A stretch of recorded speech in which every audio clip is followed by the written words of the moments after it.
어제에 이어서 마가복음 1장 20절부터 34절을 가지고 말씀드리겠습니다.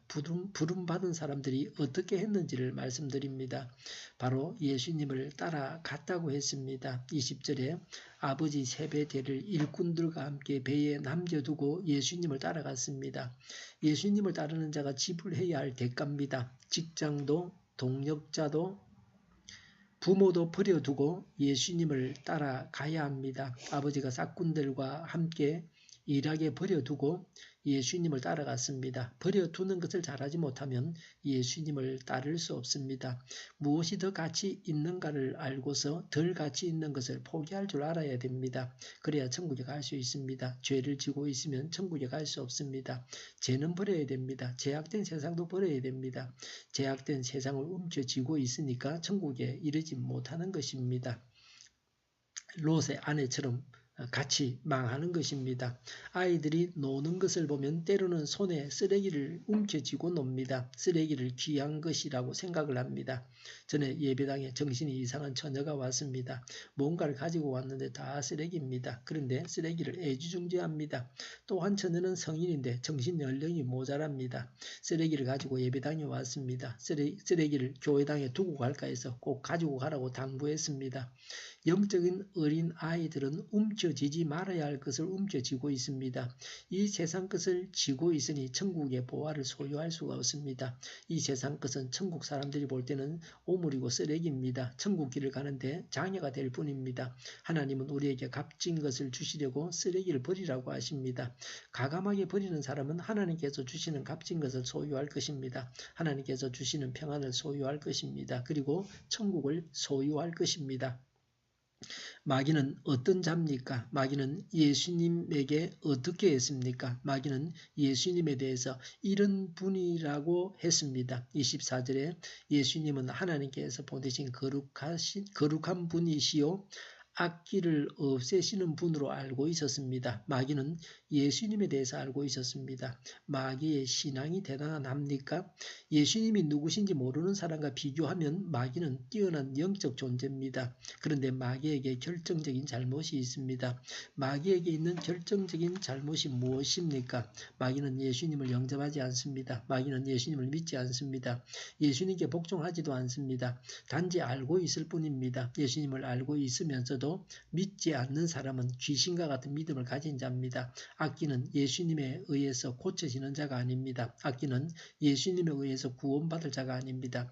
영원한 지옥에 가서 고통을 당해야 할 자입니다. 사람은 마귀와 함께 지옥 가지 않아야 합니다. 사람은 누구든지 간에 구원받아야 될 대상입니다. 사람은 누구나 예수님을 믿으면 구원받습니다. 마귀는 절대로 예수님을 믿지 않습니다. 그래서 마귀의 운명은 그들을 위해서 예비된 지옥에 가야 합니다.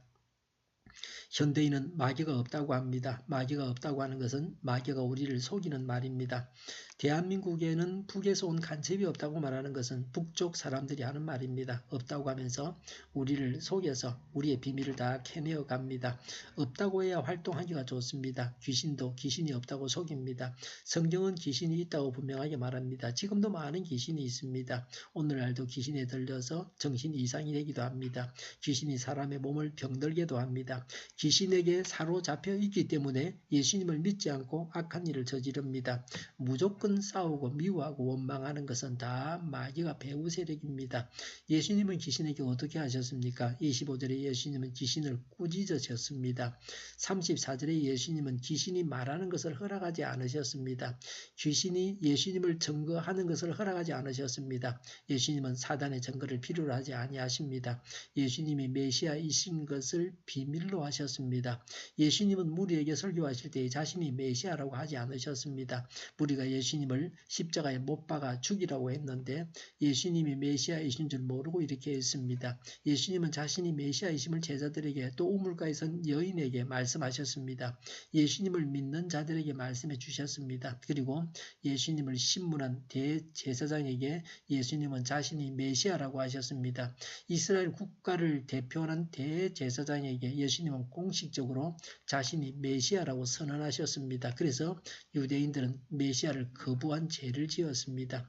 이 세상에는 마귀가 있습니다. 그래서 사람에게는 예수님이 절대적으로 필요합니다. 버릴 것을 버리고서 예수님을 따라가야 합니다. 기도하겠습니다. 마귀의 종이 되지 않게 하옵소서. 버릴 것을 버리고 예수님을 따라가게 하여 주시옵소서. 우리 동일교회가 만군을 임하게 하여 주시옵소서. 예수 이름을 명하노니 모든 병만은 물러가고 몸의 모든 부분들을 온전하게 될지어다. 신유의 기적을 베푸셔서 지금도 저희의 질병을 고쳐주시옵소서. 저희와 교회와 나라의 민족을 불쌍히 여겨주시옵소서. 독재정권이 무너지고 적과 통일이 되지 않고 평화 통일을 이루게 하여 주시옵소서. 전쟁 위험이 사라지게 하시며 북한의 핵 문제를 해결하여 주시옵소서. 신앙의 자유를 누리며 살게 하여 주시옵소서. 하나님을 대적하는 세력들이 바로 망하게 하여 주시옵소서. 국회와 정부가 하나님이 기뻐하시는 법만을 만들게 하시며 반성 경쟁의 모든 법과 내기와 영들이 지구상에서 즉시 절비되게 하여 주시옵소서. 대통령이 동시를 잘하게 하시며 시인이 일어나지 않게 하시며 줄산지로 올라가게 하시며 자녀를 낳고 살만한 나라가 되게 하여 주시옵소서. 에너지 정책, 재활용금 정책을 제대로 세워서 집행하게 하여 주시옵소서. 늘 맑은 공기를 마실 수 있게 하여 주시옵소서. 오늘도 성령님을 따라서 차고 넘치는 삶을 살게 하여 주시옵소서. 오가는 모든 여정을 주님께서 안전하게 주장하여 주시옵소서. 좋으신 하나님을 찬양하면서 예수님의 이름으로 기도하옵나이다. 아멘.